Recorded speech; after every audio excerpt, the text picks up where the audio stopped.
La base de la recette elle-même, c'est simple, c'est une pâte simple. Bon, celle-ci est un peu plus riche que celle qui était à l'origine, mais à part ça, la garniture, ce n'est en fin de compte que du fromage blanc qui a mûri. C'était un déchet. Tous les produits de terroir sont des déchets. C'était des choses que les ménagères ne voulaient pas jeter.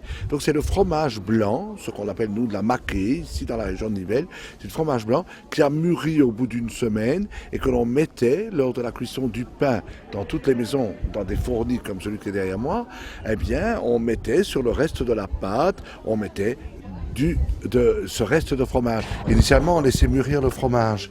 Et le problème, c'est qu'on n'a plus le temps de laisser mûrir et on doit remplacer ce goût un peu piquant de fromage fait. Vous qui connaissez bien les fromages, hein, enfin bon, on doit le remplacer par un peu plus d'épices. Voilà. Et c'est un mélange d'épices un petit peu secret, qui est notre secret, voilà, et qui disons, remplace ce goût du fromage bien fait. Il y avait 4 à 5 formules dans tout le village d'Ytre, hein, dans toute l'entité d'Ytre. Donc on a fait une formule de la confrérie. Ouais.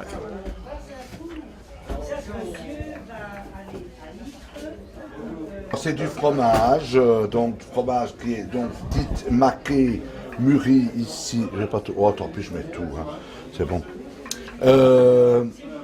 Donc fromage, beurre, œufs, uniquement les jaunes pour commencer.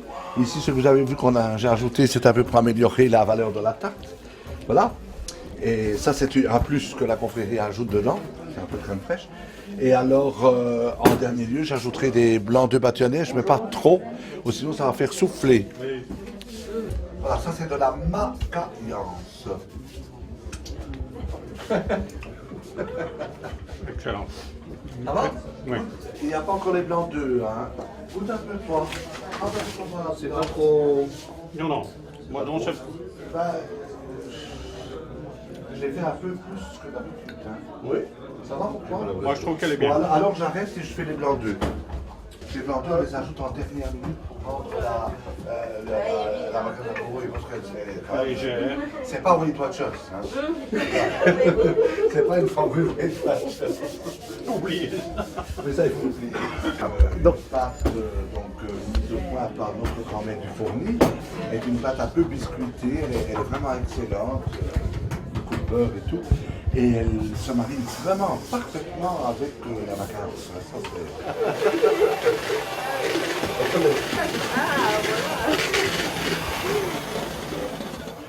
Je ne peux pas le faire de trop parce que sinon nous avons un effet soufflé.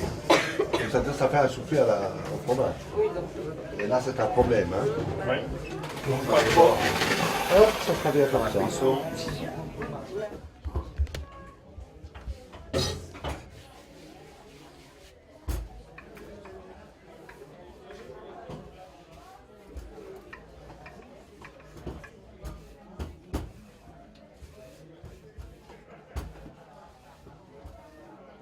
Voilà, elle est prête.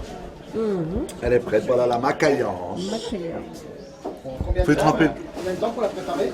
Oh, un petit quart d'heure, hein, un petit quart d'heure, pas plus. Un petit quart d'heure, c'est bien. Oui, qu'elle est bien. Hein. Elle est bien. Quelqu'un veut la goûter? Crue? Trempez-toi, trempez-toi, pour rincer, alors. Vous voulez goûter?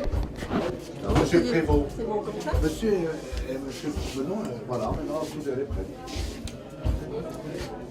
Ok. Alors si je dois ajouter un ingrédient d'eau. Tu en ajoutes une? C'est affaibli un petit peu. Point de vue épices. Alors c'est bon, hein, on laisse comme ça. Voilà, et maintenant on va faire ça avec ça. Je vais prendre ça peut-être. Et avec ça. Et dès que Joël et le grand maître de fourni seront prêts, nous allons charger les tartes.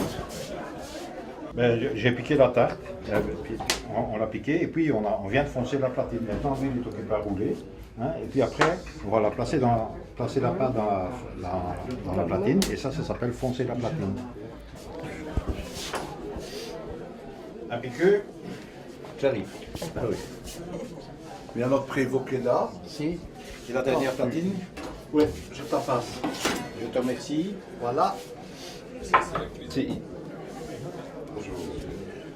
Bonjour monsieur. Passons à la fourchette, hein, parce que bon. Bienvenue dans le fourni. Oui, je vois. C'était ça que je venais inspecter. Vous avez Vous l'occasion. allez enfourner maintenant, là? Nous allons enfourner dans quelques Dans 10 minutes. minutes, un quart d'heure. Bien. Et chaque fois que nous fabriquons de la tarte, nous devons goûter le fromage tel qu'il nous est remis, on l'achète. Alors quand on a goûté ce fromage qui est bien mûr et tout, eh bien, la dose d'épices que nous ajoutons après elle sera totalement différente d'une fois à l'autre. Et c'est pour ça que nous ne l'avons jamais labellisé, que nous n'avons jamais demandé à personne de la fabriquer à notre place, et que tant que nous pouvons, nous les membres de la confrérie de la tarte au castoffé, nous la fabriquons nous-mêmes. Dans un four qui est un peu semblable à celui que vous avez pu admirer ici. Ici, nous sommes tout près de Ytre, mais habituellement, on la fabrique à 100, 140, 120, 140 km d'ici, donc dans un petit village ardennais où notre grand maître du fourni et premier prévôt a un four de ce type-ci. Donc elle est cuite au bois.